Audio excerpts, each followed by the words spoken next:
What's up guys, JP back at you once again, bringing you guys another review. This time we are doing something very special. This will be a complete breakdown of a newly released edition, and that is the Black Cat set coming to us courtesy of Arrow Video. This is the Edgar Allan Poe adaptation box set. You have two films in here, one by Sergio Martino and one by Lucio Fulci. The first film is Your Vice is a Locked Room and Only I Have the Key, which is a mouthful, and the Black Cat. First thing that I gotta say is that Arrow Video really does a great job displaying quality and strength in their boxes, which I'm a huge fan of. I hate the flimsy boxes. Some box sets, such as the box sets that Full Moon put out, are just like paper, and this one is very sturdy. That's the first thing I want to note. Second, let's open this thing up. So it is sealed. I'm gonna open it. Cellophane is coming off. Alright, so the cover does feel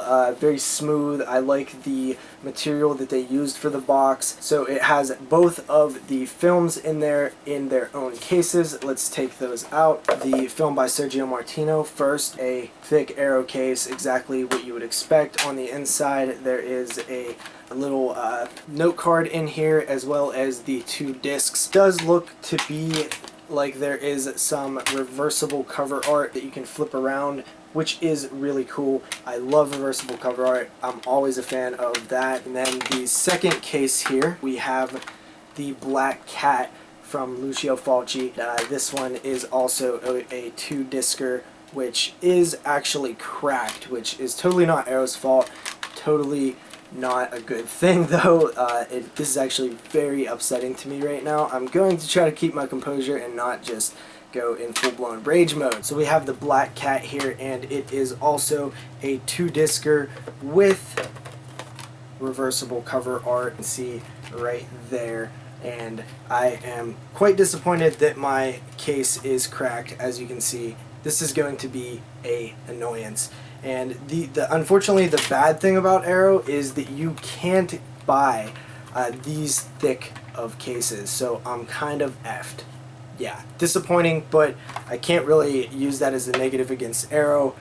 It was done by the mail. And finally here we have a very thick, lengthy booklet. This thing is one of the thickest booklets that I've ever seen, and actually it's definitely the thickest booklet that I own, and once again, material is very good. First up in the Black Cat set, we have one of the Black Cat adaptations, of course from the Edgar Allan Poe story. We have Sergio Martino's 1972 giallo film, Your Vice is a Locked Room and Only I Have the Key. This film follows a married woman who is married to an abusive husband. He is a former writer, but he hasn't wrote anything significant as of late. He's kind of drawing blanks. He's also very abusive. He cheats on her with the black maid as well as college students. He's a drunk, a drug addict, all the bad things rolled into one, and she now thinks he is a murderer. Once a young woman is killed, she believes that it is her husband. The police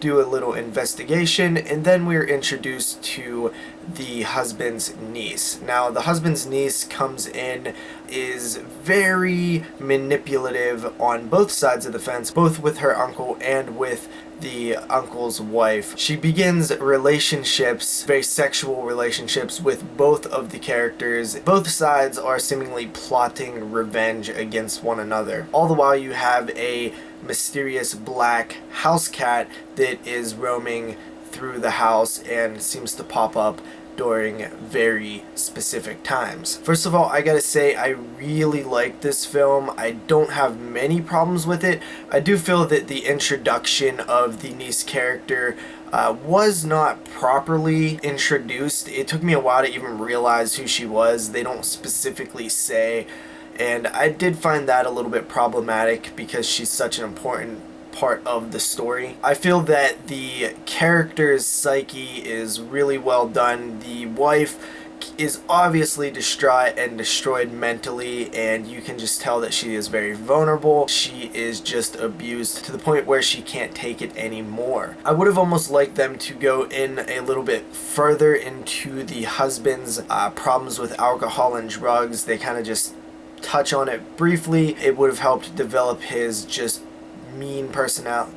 it would have helped develop his character into more of a villain-like character. There is a lot of twists and turns and reveals in this that I think really help the story. I think that's what really makes it stand out as a good story. Very well shot, good music, a lot of sexuality in this film. It's very hypersexual by the way that it's filmed and the way that it's shot during certain love-making scenes. Really, one of the only other problems I had with this one was the death of two characters towards the end of the film. I thought that it was just done poorly. The scene itself, the build-up was done well, and then the reveal, the aftermath was just poor, and the whole idea of how they were killed was very silly as well. The niece character is very beautiful. She definitely just captures your attention, and on screen she just has power over the actors and the audience. Finally, to wrap it up, I will say that the ending of the film is great. It really strikes a nerve, and I feel it really makes the whole film worth it. It is a great ending. I enjoyed it very much. It's one of my favorite types of endings. So I'm going to go ahead and give this film an 8.5 out of 10. Now on to the special features. Arrow has put two versions of the film, both the English dubbed version and the Italian version. I went ahead and watched the Italian version because I thought it would be better. First up, we have a half-hour featurette called Through the Keyhole. This is a new interview with Sergio Martino.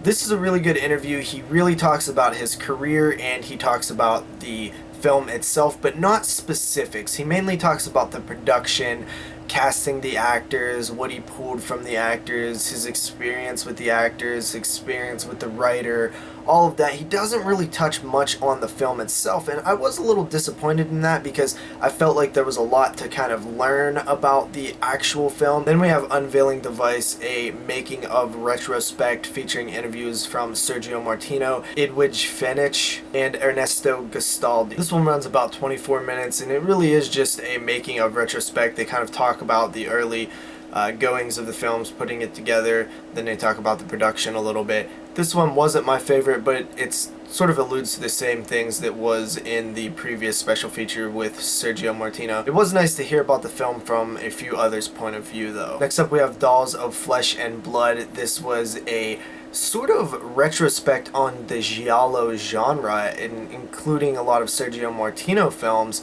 It was done by Michael Mackenzie, and it runs about 29 minutes. This one was really cool. There is a few spoilers in this one of some of Sergio Martino's other films, but they really kind of focus on the giallo genre and what it means, and sort of Sergio Martino's contributions to that genre. If you're not very familiar with the giallo, both meaning and history, it is such a great watch because you kind of learn a little bit more. And me being sort of a novice to Italian films in general, it was nice to kind of know a little bit more about the giallo subgenre.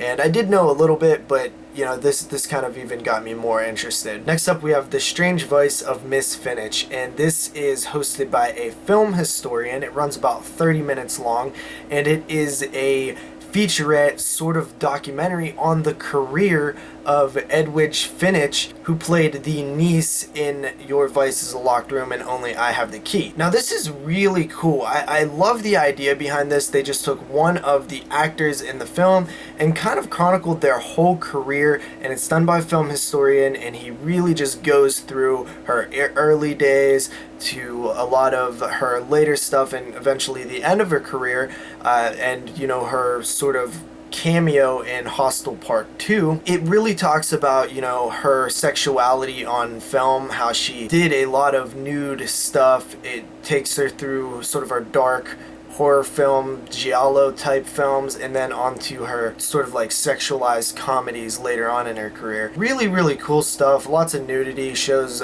pictures and clips of a lot of her other films, and for somebody who I would have never looked into at all, it is pretty cool to see a career of somebody who you just never would have checked out. This really was one of my favorite special features on the release, just simply because it was out of left field. I really wasn't expecting it, and it was just cool. It was a cool timeline journey, and the film historian did a great job telling the story. And finally, for the special features, we have Eli Roth on Your Vice. This one's about 10 minutes long. It's Eli Roth. He's talking about this Italian film. It's pretty cool. For only 10 minutes, he covers a lot of stuff, really praises the film, and just another reason why I like Eli Roth, because he is a true fan of film, and especially Italian films, and he talks about how they influenced him and stuff. Really cool stuff. I've heard him talk about Italian films and other films for a long time in commentaries and other stuff, and I always find it fascinating when he talks, so that's a great special feature as well.